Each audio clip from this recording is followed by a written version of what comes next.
자, 기도하겠습니다. 하나님 감사합니다. 이 시간 주님의 마음을 나누는 시간이 되게 하시고 주님의 마음이 우리 가운데 흘러가서 우리의 심령과 하나님 우리의 가정과 또 우리의 공동체와 이 민족과 열방 가운데 하나님의 마음을 흘러보낼 수 있는 통로가 되게 해주십시오.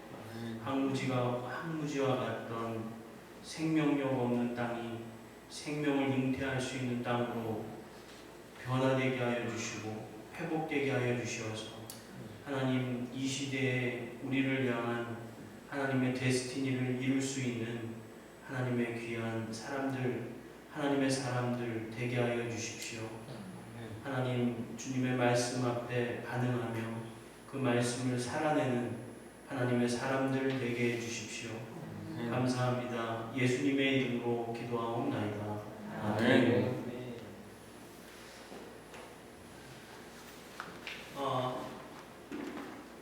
토라 이야기를 나누면서 특별히 이것을 한마디로 얘기하면 저는 하나님의 마음이다 라고 이야기하고 싶습니다.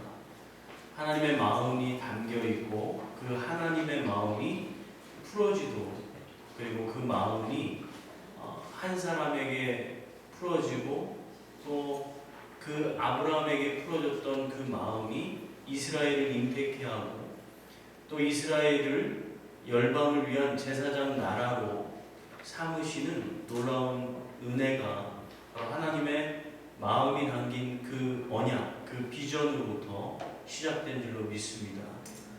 그래서 비전의 사람은 사과 씨를 바라보고 사과 나무를 바라볼 수 있는 사람입니다. 작은 사과 씨지만 그 사과 씨가 싹을 틔워서 사과 나무가 되어지고 거기에서 또 아름드리 나무가 되어진 그 사과 나무에서 많은 열매들을 맺어서 또 다른 생명력을 전하는 그러한 시작이 하나님의 비전으로부터 시작되고 그 비전을 잉태한 비전의 사람으로부터 열매를 맺어가게 되는 것입니다.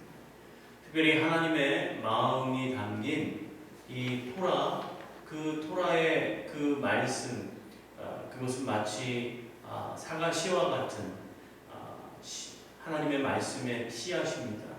그 말씀의 씨앗이 우리의 삶 속에서 자라나서 열매를 맺는 놀라운 은혜가 있기를 바랍니다. 네.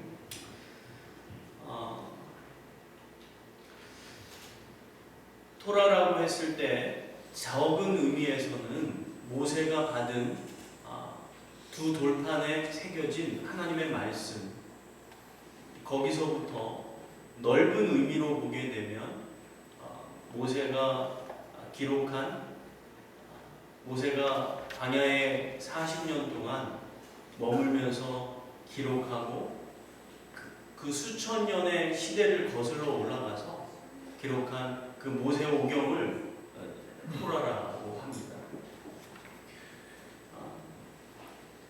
특별히 오늘 우리는 이 오늘과 내일에 걸쳐서 그 전체에 대한 그릇을 준비하는 시간을 갖겠습니다. 그래서 전체 하나님이 이 모세오경까지 이르는 그런 하나님이 주신 그 말씀들을 통하여서 하나님이 주시고자 하는 그러한 메시지들, 그러한 마음들이 무엇인지 나누는 오늘과 내일이 될 것입니다. 첫 번째 토라의 정의입니다. 토라의 정의는 2011년 토라의 재발견 아리엘 보코비치 목사님의 글을 참조해서 제가 정리한 것입니다. 토라의 어원은 토라는 히브리어로 가르침, 지시사항, 교리 그런 의미로 히브리어 4가지의 단어를 통해서 더 잘 알 수 있습니다. 첫 번째 야레입니다. 야레는 관역의 화살을 맞추다라는 뜻입니다. 관역에 화살을 맞추다. 이것은 바로 방향을 얘기하는 것입니다. 방향. 그래서 첫 번째 우리가 하나님의 마음을 가지고 이 땅을 살아나갈 때 첫 번째 가져야 되는 것이 바로 방향입니다. 그래서 디렉션. 방향은 곧 비전이라고 볼 수 있습니다. 비전. 이것이 토라의 첫 번째 의미입니다. 그리고 두 번째 의미는 요레라는 단어인데 이것은 비가 오는 시즌 가운데 이른비라는 뜻입니다. 이른비라는 의미인데요. 그것은 제가 패션으로 열정. 그래서 이것은 에너지입니다. 여기다가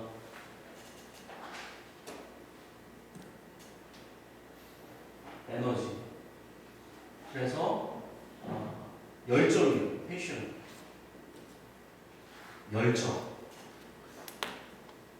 그리고 세 번째는 모래라는 단어인데요. 이건 선생님이라는 뜻입니다.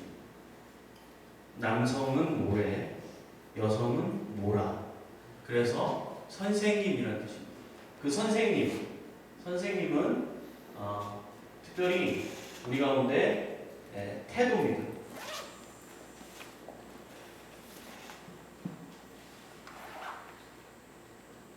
태도입니다. 그래서 태도는 특별히 우리 가운데 진정성과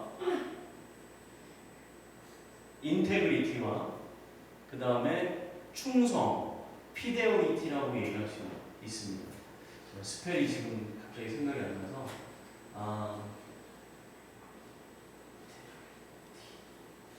맞나요? 인테그리티와 피데오리티. 틀리면 여러분이 잘 고쳐서. 그래서 충성에 있어서 충성 그리고 진정성이라는 단어입니다. 이것이 굉장히 중요한 태도입니다. 굉장히 중요한 태도. 그 다음에 마지막 네 번째는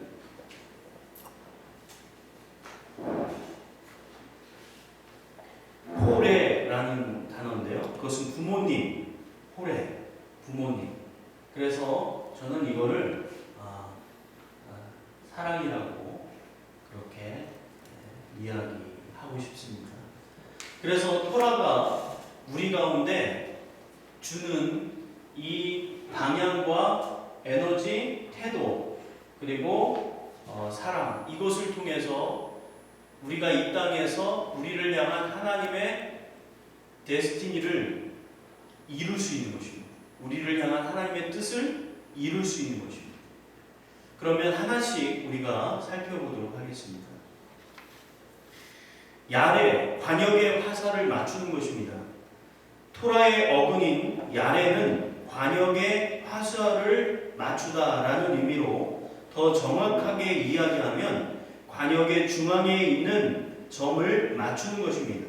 이 관역의 중앙이 바로 하나님, 즉 하나님의 의와 본질을 말하는 것입니다.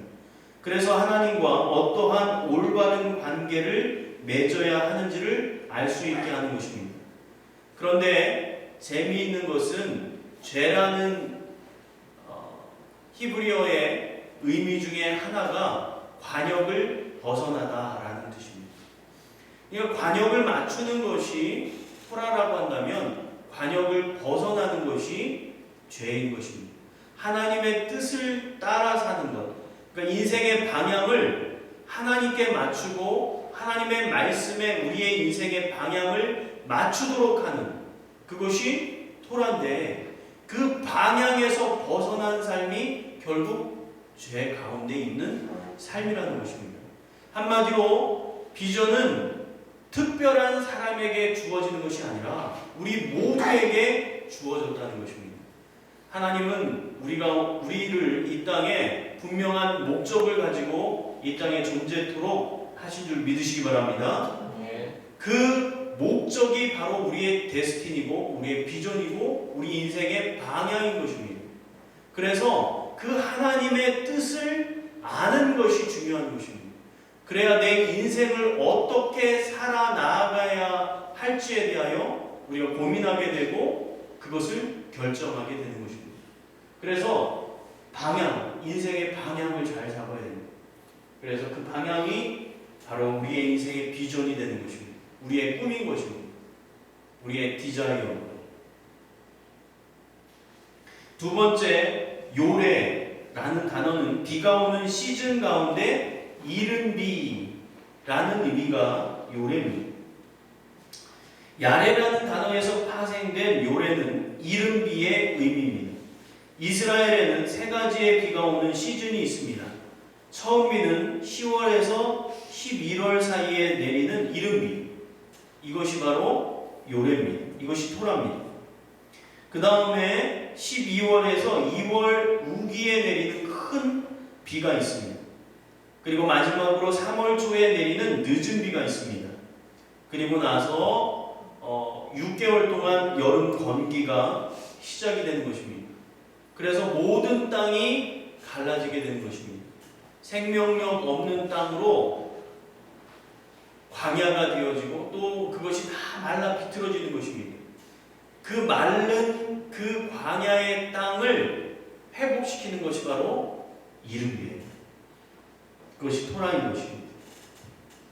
그래서 이른비가 시작이 되어지면 꽃을 피기 시작하고 싹을 틔우기 시작하는 것입니다. 하루만 비가 내려도요, 그 광야 가운데 색깔이 변하는 거예요. 색깔이 변합니다. 초록색으로, 그리고 그 형형각색의 꽃으로 변하기 시작합니다. 왜냐하면 광야에 물이 많이 없기 때문에 물이 내리면 빨리 꽃을 피워서 씨를 이렇게 퍼치는 그런 습성이 있기 때문에 빠르게 자라나고 빠르게 열매를 맺게 되는 것입니다.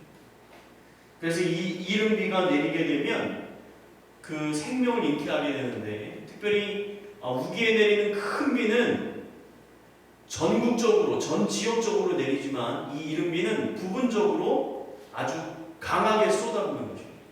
그래서 아주 그 단단해진 그 땅을 완전히 귀경시켜버립니다. 완전히 뒤바꿔. 아주 강한 비가 내리는 것입니다. 이것이 바로 하나님의 에너지입니다. 위로부터 부어지는 것입니다. 할렐루야. 네. 우리로부터 시작된 에너지로 하나님의 일을 할 수 없는 것입니다. 우리의 열정으로 하나님의 일을 하게 되면 오히려 시끄러워지고 그리고 먹지 못하는 열매들이 맺게 됩니다. 근데 위로부터 내려지는 그 하나님의 능력을 힘입는 거예요. 그것이 위로부터 내려지는 것이 바로 토라인 것입니다. 우리가 하나님께로 올라가는 것은 율법주의예요.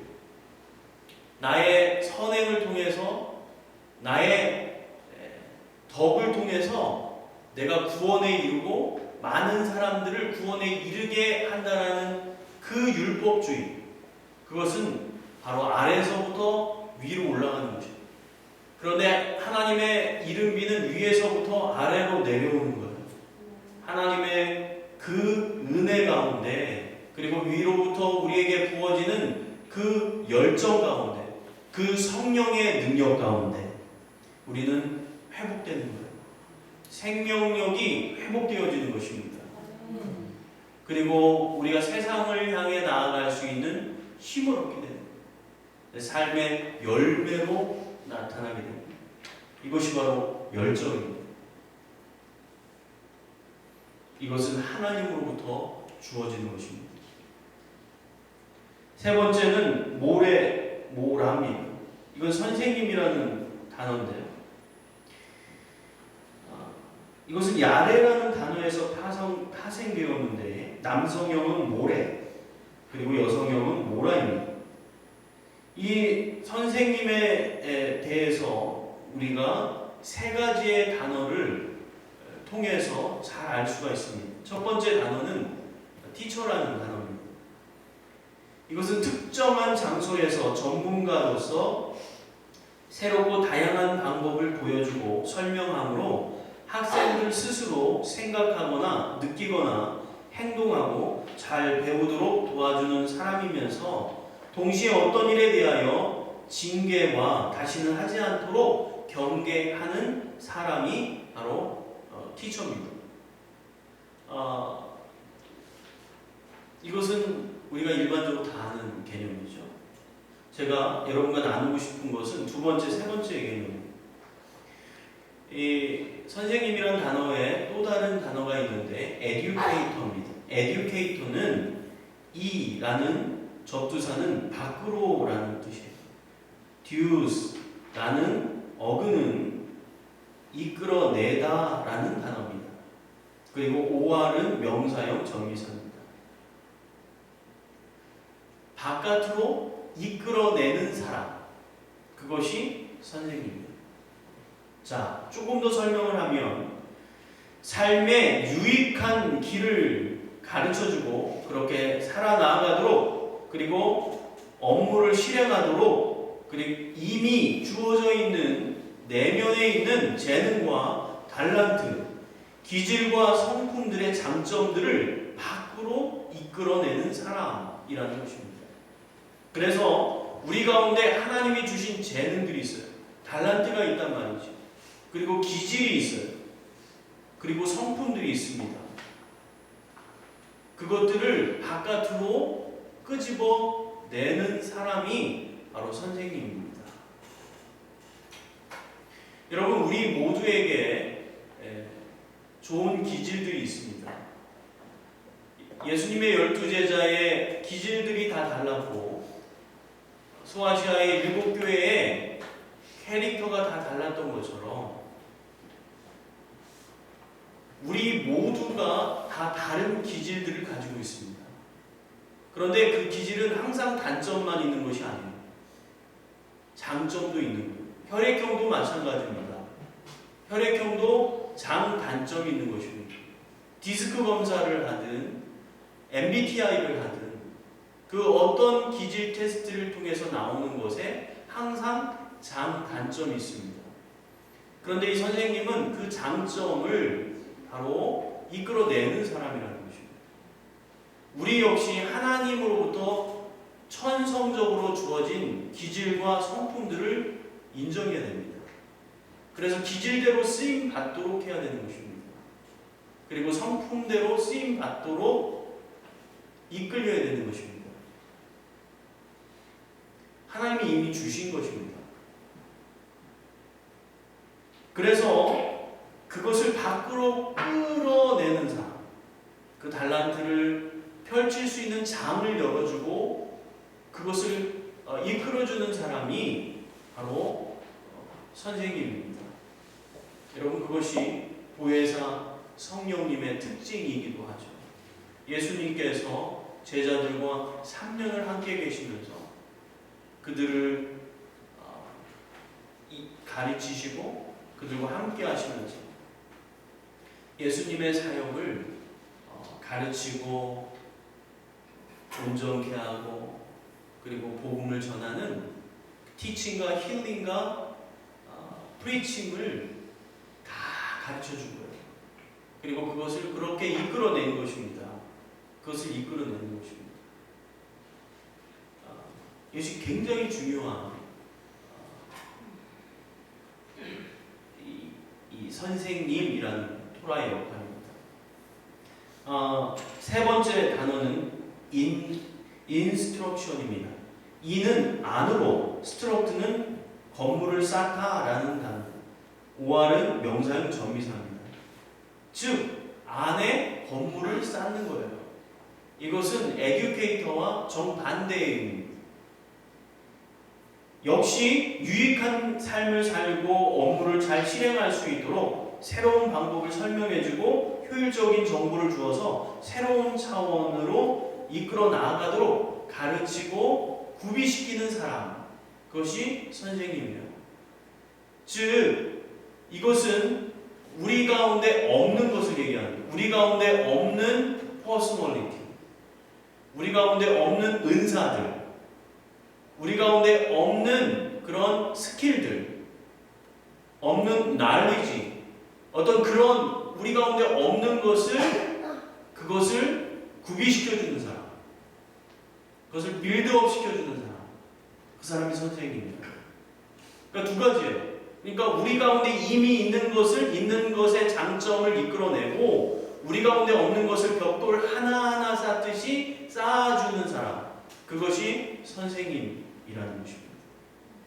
근데 특별히 그 오중직임을 보게 되면 사도와 복음 전하는 자, 또 선지자, 또 목사와 교사가 나오는데 여기 관사가 4개입니다. 오중직임인데 관사는 4개. 목사와 교사는요, 관사가 하나입니다. 그래서 목사는 교사이고 교사는 목사. 이게 같은 개념이에요. 그래서 목회자는 항상 티칭의 은사가 있는 사람이죠. 그래서 이것이 목회에 있어서 또한 이 성도들의 삶 속에 있는 재능들을 끄집어내줘야 됩니다. 그렇게 그것을 발휘할 수 있도록 해야 됩니다. 또 없는 부분을 빌드업 시켜줘야 됩니다. 없는 부분들을 빌드업 시켜줍니다. 그래서 영성과 지성, 전문성과 인격을 겸비한 그러한 실력 있는 그리스도인으로, 균형 잡힌 그리스도인으로 살아나가도록 세워주는 것이 바로 목회자가 해야 될 일입니다. 그것이 토라의 의미입니다. 그리고 마지막 4번째는 호레라는 것입니다. 그것은 부모님입니다. 이것 역시 야레라는 단어에서 파생된 단어인데요. 이것은 부모입니다. 부모는 가정에서 자녀에게 토라를 가르치고 하나님의 뜻을 이루도록 삶을 서포트해주고 든든한 배경이 되어주는 사람입니다. 그래서 사랑으로 품어주는 것입니다. 사랑으로 품어주어 때에 그 실력을 발휘하게 되고 그 하나님의 뜻을 이룰 수 있는 그런 세이프존, 안전지대가 되는 것입니다. 그래서 특별히 방향, 에너지, 태도, 사랑, 이것이 굉장히 중요한데요.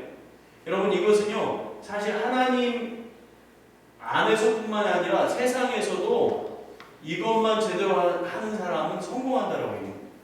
비전을 갖고, 열정을 갖고, 그 다음에 태도를 잘 갖춘 사람, 이렇게 하면 성공합니다. 방향을 잘 잡고요, 그것을 향해서 지치지 않는 열정으로, 멈추지 않는 열정으로 그것을 살아내고, 그리고 거기에 진정성 있는, 진실함, 그리고 충성된, 그런 충성됨으로 나아가면 그 사람은 세상에서 성공하는 것입니다. 젊은이들, 10대들 꿈을 갖게 되고, 그리고 열정 있게 그렇게 살아나가는, 지금 우리도 늦지 않았습니다. 할렐루야. 왜냐하면 우리를 향한 하나님의 비전은 우리의 죽는 그날까지 계속됩니다. 그래서 그 비전을 향해서 내가 열정을 가지고 나가야 됩니다. 하나님 나에게 열정을 부어주십시오. 하늘로부터 부어주십시오. 이른비와 같이 부어주십시오. 그리고 내가 선생님이 우리에게 가르치듯이 이 태도를 가르쳐야 돼요. 태도를 잘 가져야 됩니다. 그래서 진실해야 됩니다. 사람이 진실할 수 있어요. 믿음직해야 되는 것입니다. 그리고 충성돼야 되는 것입니다. 충성에 여러분 믿음이라는 것, 이것은 우리가 잘 알잖아요. 진실함을 잘 알잖아요. 거짓됨이 없는. 충성이라는 것은 주인의 말에 거역하지 아니하고 몸과 마음을 다하여 전심으로 순종하는 것, 그것이 충성의 원어적인 의미입니다. 그래서 이 충성에는 순종이 반드시 있습니다. 그리고 이 충성에는 2가지가 항상 들어가게 되는데, 이 충성에는 믿음과 바로 순종이 들어갑니다. 이것이 합쳐진 단어가 충성입니다. 믿음이라는 것은 무엇입니까? 그 말에 믿는 것. 노아가 120년을 하나님 말씀 한마디 딱 듣고 방주를 지은 거예요. 하나님 말씀 딱 한마디 듣고 120년을 충성되게 지은 거예요. 그것은 하나님의 말씀이라는 그 분명한 믿음을 가졌기에 가능한 것입니다. 그래서 90%의 순종이 아닌 100%의 순종이 진정한 순종인 거죠. 거기엔 믿음이 있는 것입니다. 믿음이 있어야 순종할 수 있는 것입니다. 믿지 못하는데 어떻게 순종하겠습니까? 믿음이 있어야 됩니다. 순종해야 역사는 일어나는 거예요. 근데 이것의 반대가 뭡니까? 불신앙이죠. 불신앙. 그리고 순종의 반대는 뭐예요? 불순종이죠. 이것이 바로 토라를 받았던 이스라엘 백성, 출애굽한 이스라엘 백성의 특징이 두 가지로, 두 단어로 딱 얘기하면 바로 불신앙과 불순종. 이 불신앙과 불순종이 바로 이스라엘 백성의 특징이었어요. 광야에서 가나안 땅에 들어가지 못한 이스라엘 백성의 특징이 바로 불신앙과 불순종이었어요.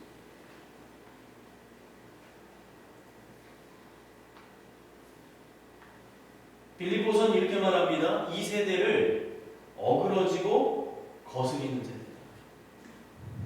어그러진 세대. 어그러지고 거스리는. 이것이 바로 불신앙과 불순종이라는 것입니다. 똑같다는 거예요.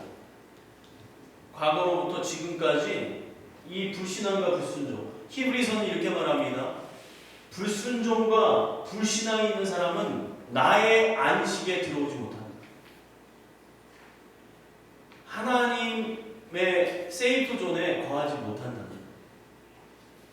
그래서 항상 불안한, 항상 어그러져, 찌그러져 있는 거예요. 찌그러진 자아를 가는 것입니다. 세상이 바라보는 자아, 사람이 바라보는 자아, 자신이 바라보는 자아, 여러분의 권위자들이 바라보는 자아가 여러분의 모습이라고 착각하게 만드는 거예요. 하나님이 바라보는 자아가 우리의 아이덴티티인 줄 믿으시기 바랍니다. 그게 우리의 정체성이에요. 이 토라가 우리의 정체성에 대해서 얘기하고 있어요. 그런데 세상은 우리에게 스펙을 요구하는 거예요. 세상은 우리에게 하나님의 정체성이 아니라 우리를 다 상품화시키는 거예요. 어그러지도록 가치관과 세계관을 혼동시키는 것입니다. 그래서 이 어그러진 가치관을 갖고 어그러진 세계관으로 불신앙을 우리의 마크로 그렇게 사는 거예요. 그리고 거스리는 세대 가운데서 권위를 인정하지 않아요. 어서리티를 인정하지 않아요. 중요한 건 자신이에요. 내가 좋으면 좋은 거고, 나한테 잘해주면 착한 사람, 나한테 좀 나를 힘들게 하는 사람은 잘못된 사람, 나를 도와주는 사람은 선한 목자, 나를 가시밭길로 인도하는 목자는 사꾼, 기준은 나예요. 내 감정을 기쁘게 해주는 사람, 신앙이 성숙한 사람, 내 자존심을 꺾는 사람, 그 사람 잘못된 사람. 기준은 나예요. 이게 포스트 모더니즘의 특징 중에 하나예요. 그래서 하나님도 하나님의 어서리티 앞에 내가 순복하여 나가는 게 아니라 내가 하나님을 이용하는, 내 기준으로 하나님을 바라보는 거예요. 그래서 하나님이 내 삶 속에 개입하셔서 내 인생 속에 나를 다루실 때, 불과 같은 시험 속에 나를 넣으실 때 하나님 나를 사랑하는 거 맞냐고 하는 거예요. 하나님 살아계신 거 맞냐고 하는 거예요. 내가 기준이기 때문에. 그것이 바로 이스라엘 백성이었어요. 여러분, 이스라엘 백성이 광야 가운데 물이 없을 때 그들의 반응은 어땠습니까? 그들은 애굽의 10가지의 재앙을 경험했어요. 그러나 그들에게는 10가지의 뭐예요? 블레싱이었어요. 이스라엘 백성이 출애굽할 때 그 430년 동안 밀린 임금을 한 번에 다 받았어요. 여러분, 나올 때 이스라엘 백성이 애굽의 집에서 존귀한 것 다 가지고 나왔습니다. 그게 나중에 어떻게 사용됐어요? 광야에서 성막을 세울 때, 그때 그 어디서 그 가죽들, 그게 어디서 나왔어요? 바다사자의 가죽들. 애굽에서 다 갖고 나온 거예요. 애굽에서 430년 동안 노예 생활하면서 받지 못했던 임금을 한 번에 하나님 주신 줄 믿으시기 바랍니다. 하나님은 다 계산하세요. 다 계산하세요. 그래서 그걸 한 번에 주신 거예요. 엄청나시다. 다 갖고 나온 거예요. 그리고 건널 수 없는 바다를 건너는 거예요. 홍해를 건너면서 그들이 세례받은 거예요. 할렐루야. 공동체적으로 세례받은 거예요. 응? 세례받은 거예요. 그 공동체적인 세례, 민족적인 세례를 준 거예요. 그래서 새로 태어나는 거예요. 그들의 아이덴티티를 바꾼 거예요. 왜냐하면 하나님께서 홍해 쪽으로 이끌지 않았어도 얼마든지 육지를 통해서 가나안 땅에 갈 수 있었어요. 근데 하나님이 굳이 홍해 쪽으로 인도하신 이유는 그들을 세례 주기 위함이에요. 그래서 그곳에서 하나님께서 민족적으로 세례를 줘서 새로운 인생으로 출발하도록 합니다. 그렇게 시작된 광야의 여정이 믿음의 여정이었어요. 그런데 그들의 여정이 물 없으니까 돌을 들어서 모세를 쳐죽이려고 했어요. 근데 성경을 보게 되면 거기에 하나님을 시험했다라고 말합니다. 하나님을 시험했다. 하나님을 테스트했다는 것이에요. 내가 기준이 된 겁니다. 불신앙과 불순종, 이것이 이 시대의 특징이기도 하지만 이스라엘의 특징이고 인간의 특징이에요. 바로 이 비전과 열정과 태도, 그리고 사랑의 전제 가운데 우리의 인생을 살아가도록 하는 것이 바로 토라인 줄로 믿습니다. 그래서 하나님의 데스티니를 이루는 것입니다. 하나님의 마음을 시원케 하는 것입니다. 하나님의 뜻을 이루는 것입니다. 그런데 두 번째, 토라는 율법으로 잘못 불리고 있습니다. 모든 성경은 하나님의 감동으로 되어진 하나님의 말씀입니다. 구약과 신약이 서로 반대되거나 충돌하는 것이 아니라 동일한 하나님의 마음을 담고 있습니다. 여러분 동의하시죠? 네. 그런데 여러분 흔히 어떤 이야기들을 통해서 우리는 혼동에 빠집니까?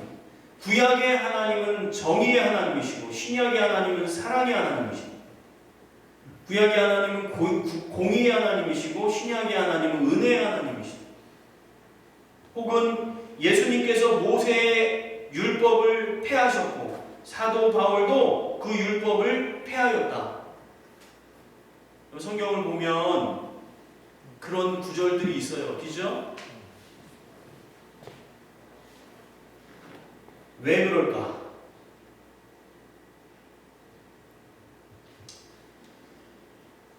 한마디로 얘기하면 토라와 신약에서 얘기하는 그 율법은 다른 것입니다.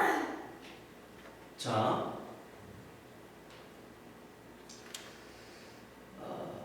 신약과 구약이 서로 다른 책일 수 없습니다. 하나님의 말씀이에요.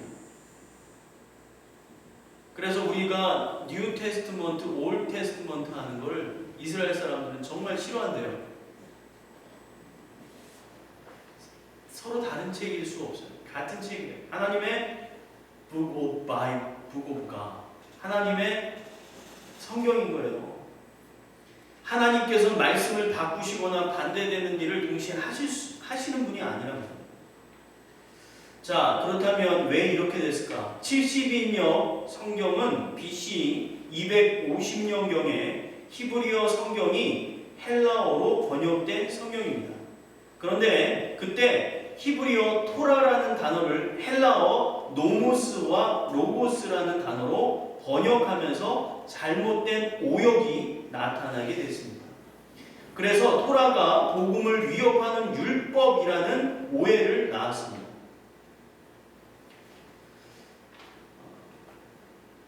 그렇게 사용되는 예들이 있는데요.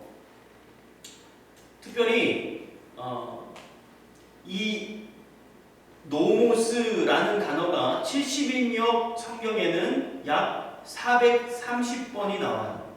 430번이 나와요. 그런데 그 중에 200회가 토라로부터 번역이 된 것입니다.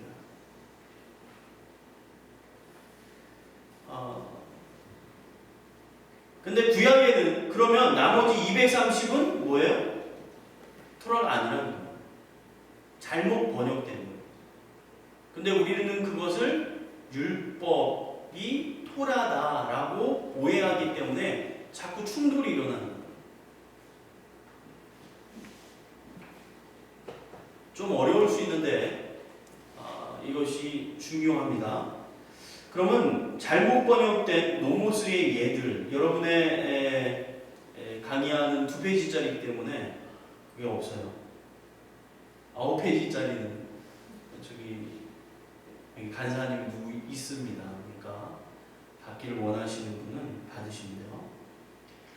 첫 번째는 관습, 원리, 습관이라는 단어로 잘못 바뀐 거예요.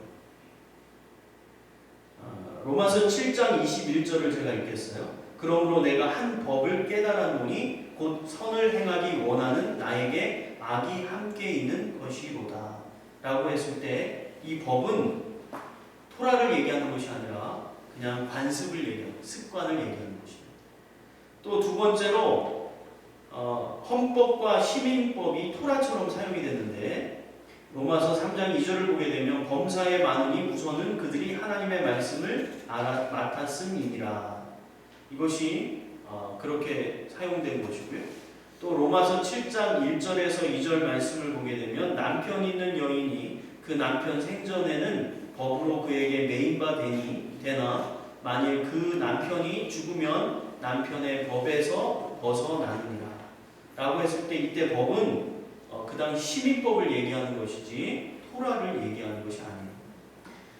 또 지배력, 국가의 권력이라는 단어로 토라가 잘못 번역이 됐는데 이는 로마서 8장 2절을 보게 되면 이는 그리스도 예수 안에 있는 생명의 성령의 법이 죄와 사망의 법에서 너를 해방하였습니다. 이때 말하는 법이 토라를 이야기하는 것이 아니라 지배력을 얘기하는 것입니다. 네 번째, 토라가 또한 유대 종교법으로 잘못 오역이 됐습니다. 에베소서 2장 15절을 보게 되면 법조문으로 된 계명의 율법을 폐하셨으니 이는 이 둘로 자기 안에서 한 세 사람을 지어 화평하게 하시고 한 세 사람. 그런데 그 앞에 계명의 율법을 폐하셨으니 이라고 하죠. 이 폐했다. 하나님이 이 율법을 폐했다. 토라를 폐했다. 라고 오해할 수 있다는 거예요. 그것이 아니라 이건 유대 종교법을 얘기합니다. 유대인의 종교법.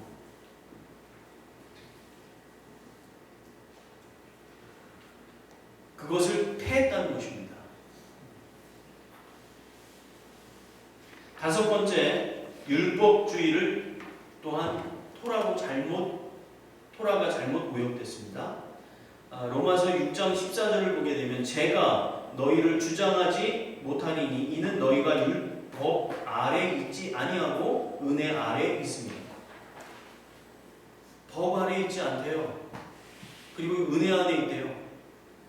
이것이 토라를 얘기하는 게 아니에요. 그때는 바로 율법주의를 얘기해요. 율법주의. 그래서 우리가 이 토라에서 가져오는 혼란이 바로 토라와 복음이 충돌한다는 거예요. 빛과 어둠이 충돌하듯이 바로 예수님이 그것을 토라를 폐했다라고 착각할 수 있다는 거예요. 그게 아니라는 거예요. 그래서 우리는 구약의 하나님, 신약의 하나님 이렇게 구분해서 잘못된 판단을 한다는 거예요.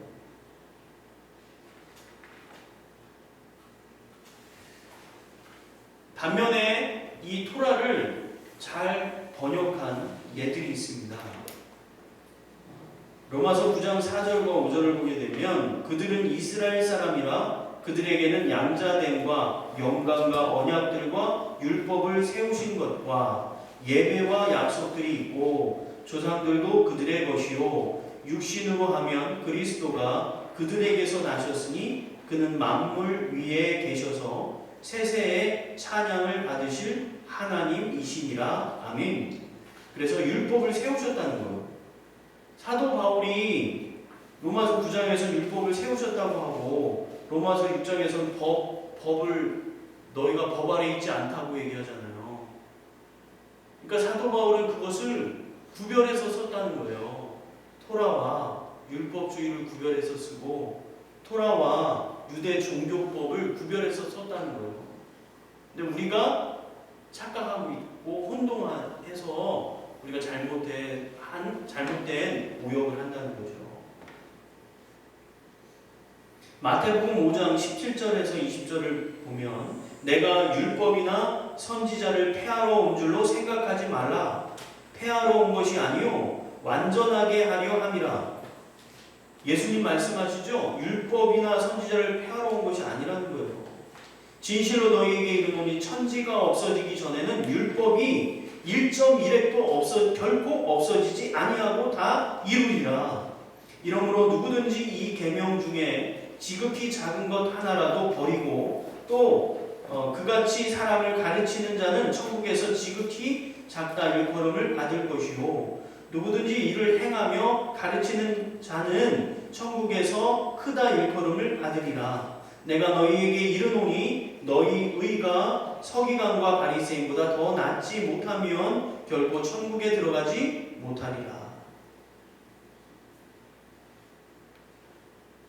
율법을 행해야 천국에 들어간대요.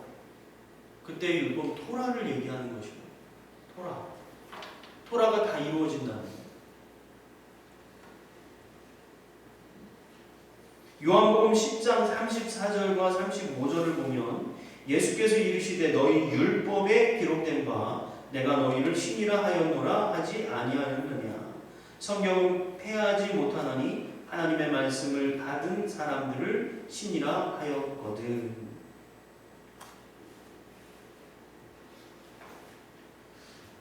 여기서 말하는 율법이 바로 토라인 것입니다. 그래서 성경에서 토라라는 단어가 헬라어로 번역이 되면서 그 잘못 오역됐다는 거예요. 그러니까 토라라는 단어가 실제로 구약 성경에서는 220번이 사용이 됐어요. 구약에서는 220번이 구약에서는 토라라는 단어가 사용이 됐어요. 그런데 이 토라라는 단어를 번역한 것이 바로 어쨌든 성경에서 비스무리하게 나온 것이 바로 430번입니다. 그것이 노모스라는 단어예요. 노모스라는 단어. 그러니까 그런데 220번의 토라 중에 200번 사용된 토라는 제대로 번역을 했어요. 그리고 나머지 230번은 그냥 그 당시에 관습, 헌법, 시민법, 유대법, 국가의 권력, 율법주의 이 단어를 그노스라는 단어로 똑같이 번역했다는 거예요. 그래서 우리 가운데 혼동이 오게 된다.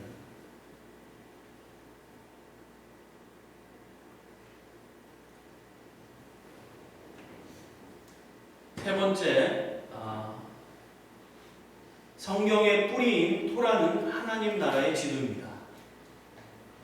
성경의 뿌리인 토라는 하나님 나라의 지도입니다. 우리가 여행을 할 때 지도가 있는 것과 지도가 없는 것 다르죠. 그러죠? 이렇게 또 바꿔도 좋을 것 같아요. 하나님 나라의 내비게이션입니다. 전 내비게이션을 너무 사랑합니다. 인생의 방향을 알려주는 내비게이션 너무 사랑합니다. 저는 내비게이션이 네 개가 있어요. 한국 거 하나 있고요, 이스라엘 거 있고요, 미국 거 있고요, 유럽 거 있어요.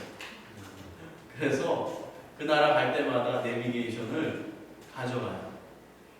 그래서 저는 운전하는 걸 너무 좋아해요. 그래서 어느 나라를 가든 항상 렌트를 합니다. 렌트를 해서 그래서 운전을 직접 해요. 운전을 직접 하는데 반드시 내비게이션이 있어야 돼요. 내비게이션 없으면 못 다녀요. 여러분, 우리의 인생의 방향을 알려주는 하나님의 내비게이션, 할렐루야, 우리 가운데 다 장착되어지기를 바랍니다. 불량 장착하면 큰일 나요. 잘못된 내비게이션을 장착하면 내가 자꾸 직진하라는데 직진하면 강이야. 계속 직진하래요. 근데 계속 직진하면 강이야, 강. 정말 그랬어요. 옛날에 렌트한 한국에서 렌트를 해서 가는데 자꾸 직진하라는데 앞에 강인 거예요. 여러분, 잘못된 내비게이션은 우리를 멸망으로 인도합니다. 하나님의 말씀, 할렐루야. 그래서 잘못된 이단 사상과 잘못된 교리와 잘못된 말씀의 해석은 우리를 멸망으로 인도해요. 좋은 내비게이션을 쓰기를 주님의 이름으로 부탁합니다. 토라가 성경의 뿌리입니다. 신구약의 모든 성경들이 토라에 뿌리를 두고 있어요.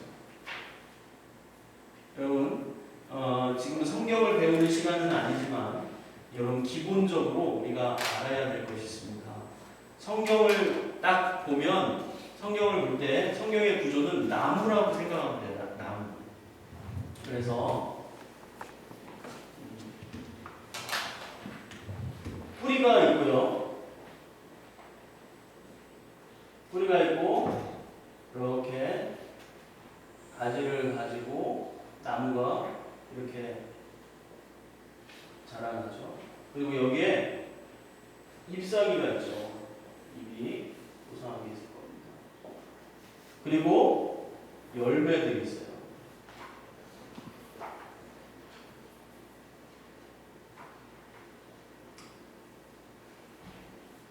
성경을 볼 때 성경의 구조는 이 나무를 생각하시면 돼요. 바로 이 뿌리가 바로 토라입니다. 모세오경, 토라예요.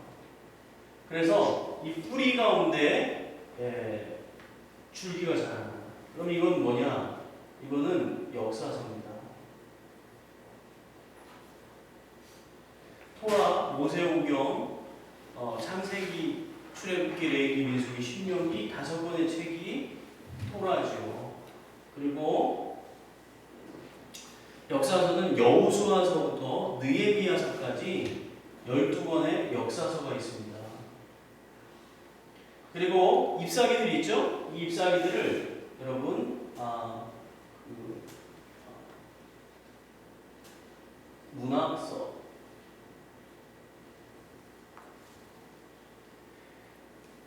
혹은 시가서 이렇게 얘기하는데요. 그것은 욥기서부터 아가서까지 5권 있습니다. 그리고 마지막으로 바로 이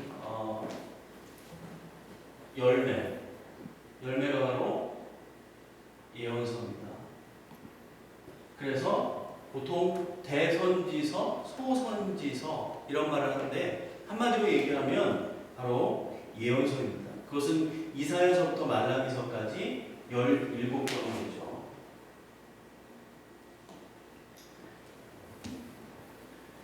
그런데 신약도 똑같다는 사실이에요. 신약을 보게 되면 바로 이 토라에 해당하는 것이 토라와 같은 것이 바로 사복음서입니다. 사복음서 마태, 마가, 누가, 요한. 그래서 사복음서가 있어요. 그리고 신약에서도 역사서가 있습니다. 역사서가 있는데 역사서는 신약에서는 한 권입니다. 그것이 바로 사도행전입니다. 이것이 역사서입니다. 그리고 문학서처럼 쓰여진 것이 있는데 그것이 바로 서신서입니다. 그래서 바울 서신, 일반 서신 했을 때 바울 외에 딴 사람이 쓴 걸 일반 서신이라고 해요. 그래서 이 서신서는 21권이 있습니다. 그리고 신약에 예언서가 있죠. 그 예언서가 바로 요한계시록이죠.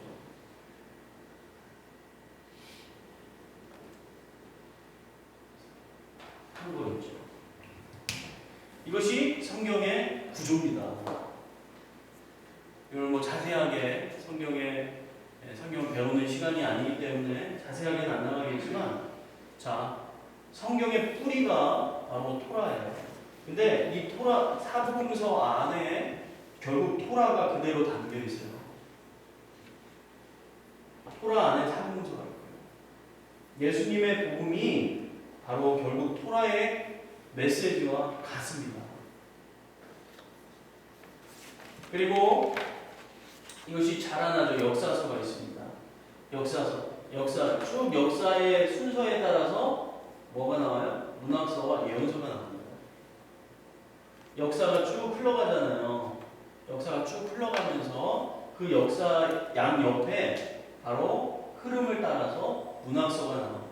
그리고 예언서가 나옵니다. 보통 아주 그 나라가 굉장히 왕성해지고 강해지는 그 시즌에 나오는 것이 바로 문학서예요.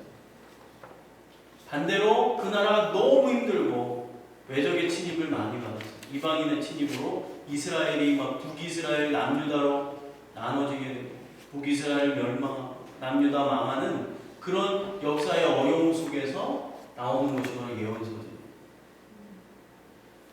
신약도 마찬가지예요. 사복음서 나오고 이 사도행전이 사도행전은 뭐예요? 사도 바울의 1차, 2차, 3차 로마로의 전도 여행에 따라서 그 옆에 뭐예요? 서신서가 나오는 거예요.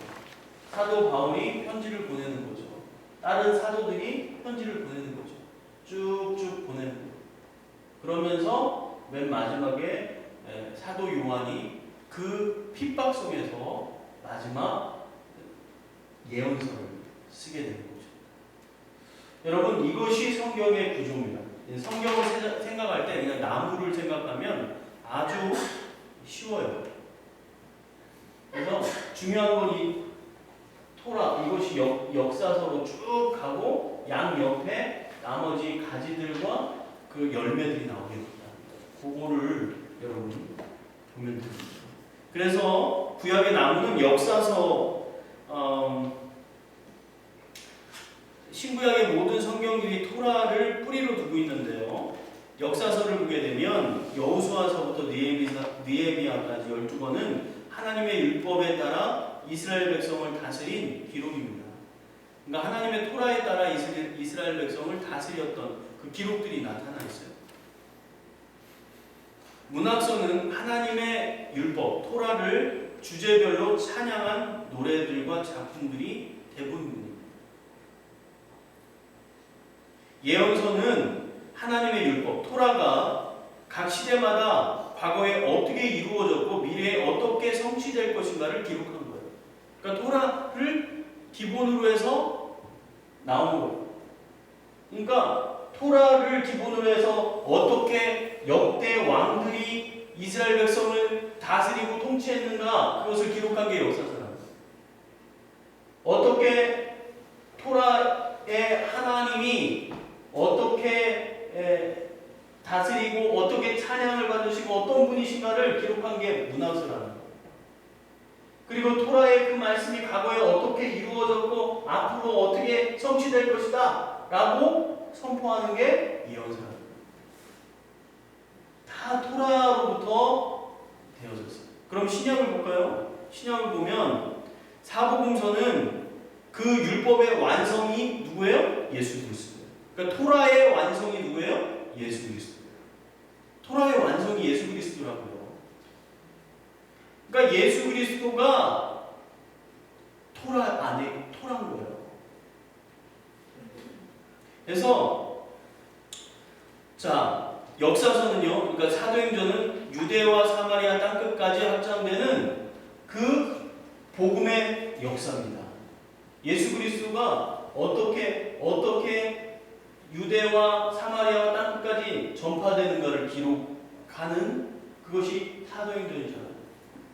그리고 서신서는 무엇입니까? 그 하나님의 그 복음, 그 토라가 교회 안에서 어떻게 삶으로 드러나는지, 어떻게 신앙으로 드러나는지, 어떻게 그 토라를 삶으로 살아내는지 그것을 기록하고 그것을 가르쳐주는 것이 바로 서신서라는 거예요. 그리고 예언서는 바로 하나님의 이 토라, 예수 그리스도, 다시 오실 예수 그리스도, 율법의 완성인 예수 그리스도, 토라의 완성인 예수 그리스도가 다시 오신다는 거예요. 그 성취된다는 거예요. 그게 요한계시록. 자, 여러분, 토라가 성경의 뿌리입니다. 시편을 보면 재밌어요. 시편을 보면 더 재밌어요. 시편은 토라의 주제로 편집된 책이에요. 의도적으로 편집한 거예요. 시편은 총 5권으로 되어 있어요. 5권으로 되어 있는데 1권이 1편에서 41편이에요. 그거는 대부분 다윗의 시편이에요. 그 주제가 뭔지 아십니까? 바로 창세기의 주제예요. 창조주 하나님의 능력을 찬양하라 라는, 그것에 맞춰서 시편을 편집한 거예요. 하나님의 관점에서 창조주 하나님을 찬양하라. 창조주 하나님. 자,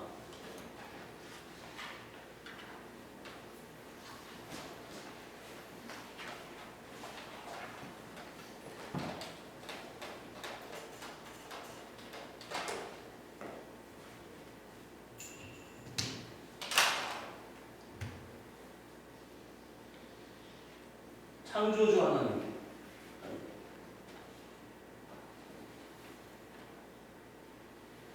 창조주 하나님을 찬양하라.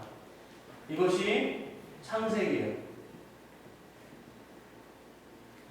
자, 이것이 시편 2편이에요. 시편 2권은 시편 1권이에요. 시편 2권은 42편부터 72편인데요. 다윗과 고라 자손의 시편이에요. 구원자 하나님의 인도하심을 찬양하라. 구원자 하나님. 구원자 하나님을 찬양하라. 뭐예요 이게? 구원자 하나님. 출애굽잖아요. 시편 3권은 73편부터 89편인데 아삽과 고라 자손의 시편인데, 거룩하신 하나님 앞에 거룩한 예배자로 나아가라. 거룩하신 하나님. 거룩하신 하나님 앞에 거룩한 예배자로 나아가라. 이게 뭐예요? 레위기잖아요. 시편 4권은 90편부터 106편인데요. 저자 미상의 시편이에요. 이거는 왕이신 하나님의 다스리심을 찬양하라. 왕이신 하나님, 왕이신 하나님.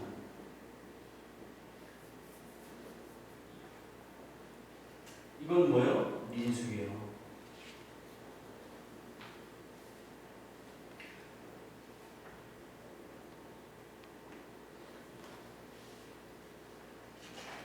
그리고 다섯 번째는 목자이신 하나님의 인도하심을 찬양하라. 목자이신 하나님. 목자이신 하나님. 목자이신 하나님을 찬양하라. 뭐예요? 신명기예요.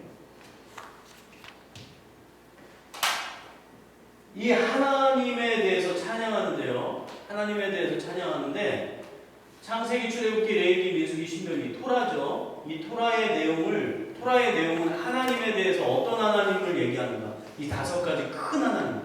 그러니까 뭐 하나님의 많은 이름들이 있잖아요.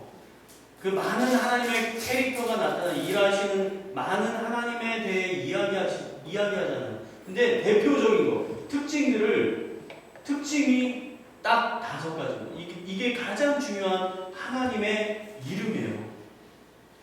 창조주 하나님, 구원자 하나님, 거룩하신 하나님, 왕이신 하나님, 목자이신 하나님.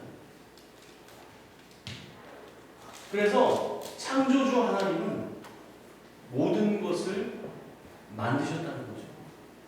만물을 만드셨어요. 그런데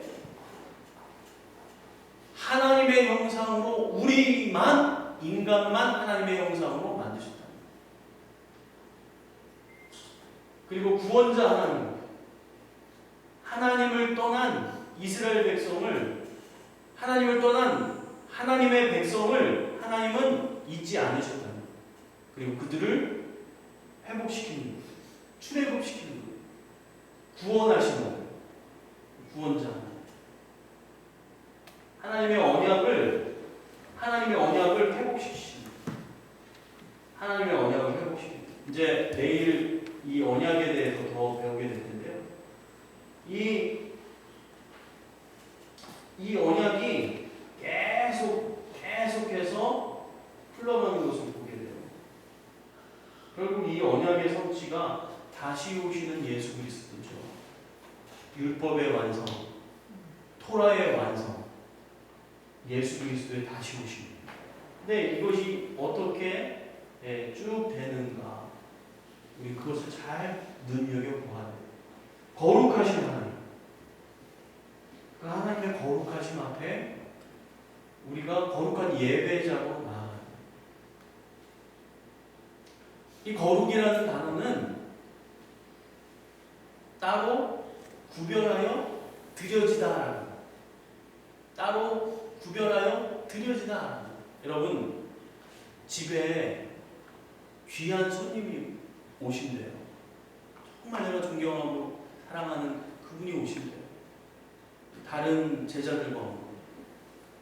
그래서 음식을 준비했는데 그 제자들이 먼저 오고 그 선생님은 나중에 오신대요. 그럼 어떻게 음식 다 내놓나요? 음식 다 내놔요? 자매님 다 내놔요? 네? 제 말뜻을 무슨 얘기인지 알죠? 귀한 손님이 오는데 귀한 손님은 나중에 오고 다른 손님들이 올 때 음식들을 다 내놓냐고요. 네? 안 내놓죠. 따로 구별해 놓죠. 그죠? 따로 구별해 놔요. 사위가 온다고 하면 네? 동네 사람 왔을 때 음식 내놓지만 따로 어떻게 구별해 놓는단 말이에요. 그게 거룩의 의미예요. 따로 구별하여 드려지는 것. 따로 구별된 시간을 드리고, 따로 구별된 물질을 드리고, 따로 구별된 에너지를 드리고, 따로 구별된 인생을 하나님 앞에 드리는 것. 그것이 거룩이에요. 그런데 세상은 이 거룩을 훼손시켜요. 세상에서 우리의 시간을 다 뺏어갑니다. 우리의 에너지를 다 뺏어갑니다. 우리의 물질을 다 뺏어갑니다. 하나님 앞에 예배할 때 하나님을 예배할 수 있는 에너지가 없어요. 하나님 앞에 흘릴 수 있는 눈물이 다 떨어져 버렸어요. 하나님을 찬양할 수 있는 찬양이 없어져 버렸어요. 다 뺏어간 거예요. 세상이. 그래서 에너지가 다 떨어진 거예요. 시간도 없는 거예요. 예배 드릴 시간도 없고 하나님께 드릴 물질도 없고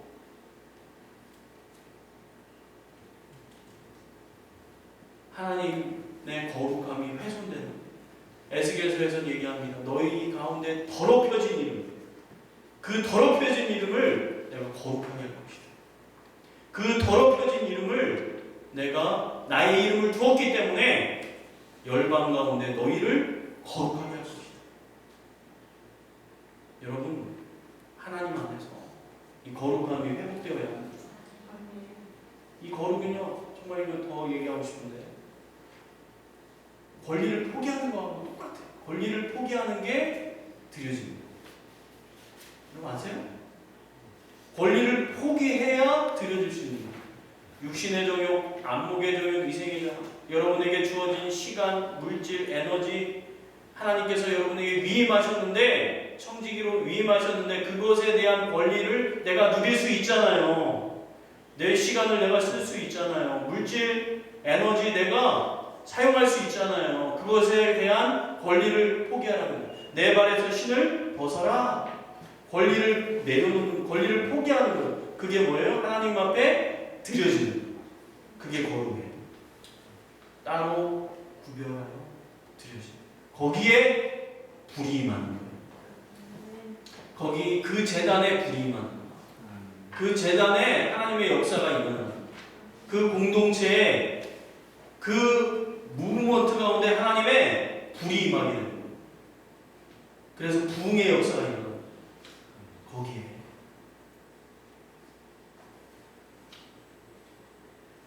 네 번째, 왕이신 하나님. 여러분, 하나님의 왕이심을 여러분 인정해야 돼요. 근데 이거 인정 안 하는 사람들이 많아요.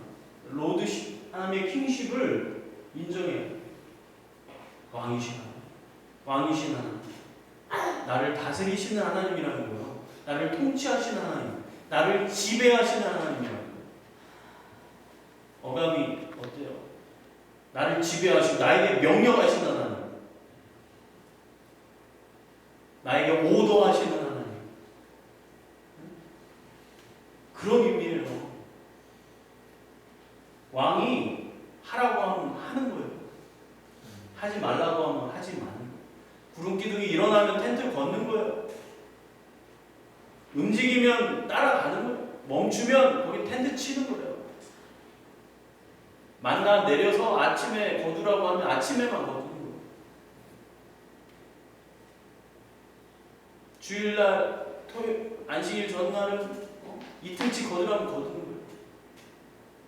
여러분, 그냥 따라가는 거예요. 그렇게 하나님의 로드시, 왕이신 하나님의 통치하신 겁니다.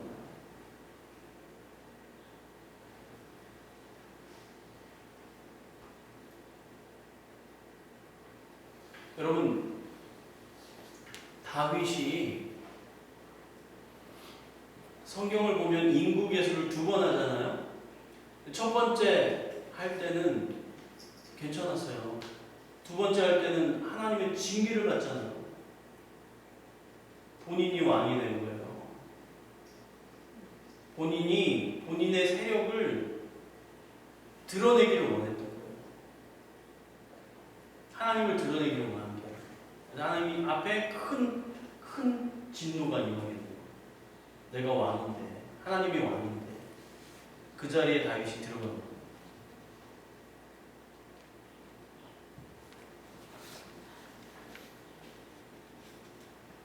그래서 목회자들이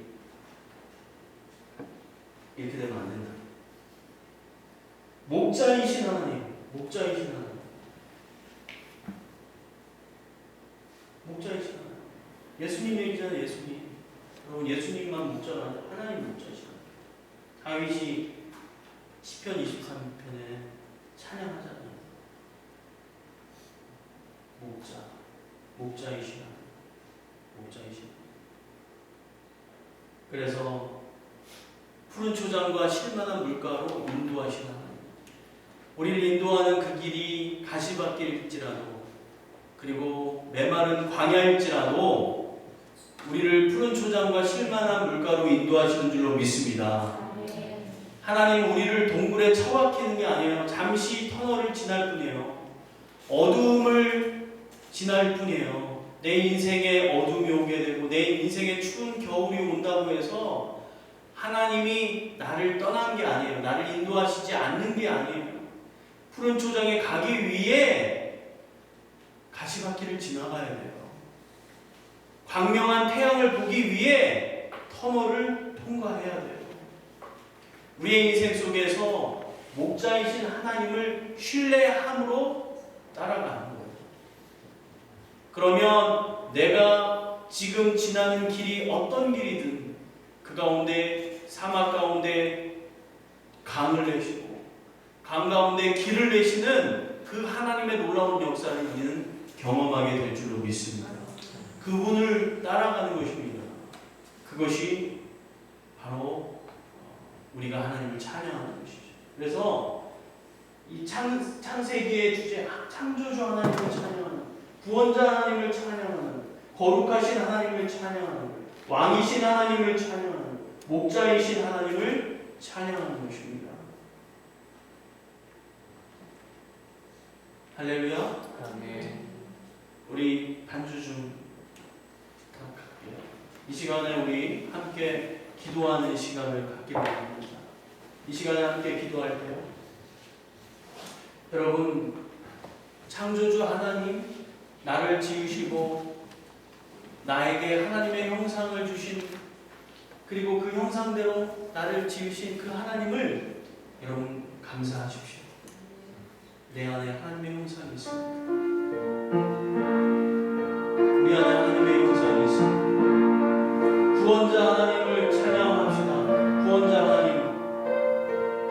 구원자 하나님, 우리를 건지시는 하나님, 우리를 영생으로 이끄실 뿐만 아니라 삶 속에서 우리를 건지시는 하나님, 나를 건져주십시오. 여러분, 우리의 어려움을 가지고 하나님 앞에 나아갑시다. 하나님, 나를 구원하시옵소서.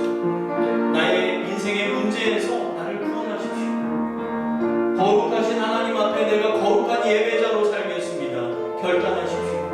하나님 받으시는 거룩한 예배자로 살겠습니다. 구별되어 드리는 삶을 살겠습니다. 왕이신 하나님, 나를 다스리십시오. 나의 인생을 다스리십시오. 남은 인생을 하나님께 결정합니다.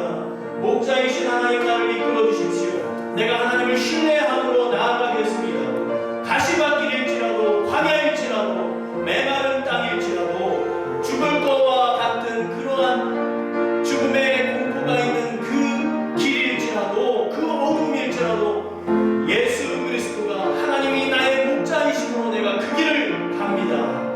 이 시간에 우리 하나님 앞에 기도하며 나아갈 때 하나님, 내가 하나님 앞에 드려지는 인생이 되기를 원합니다. 우리 하나님 앞에 주여 일창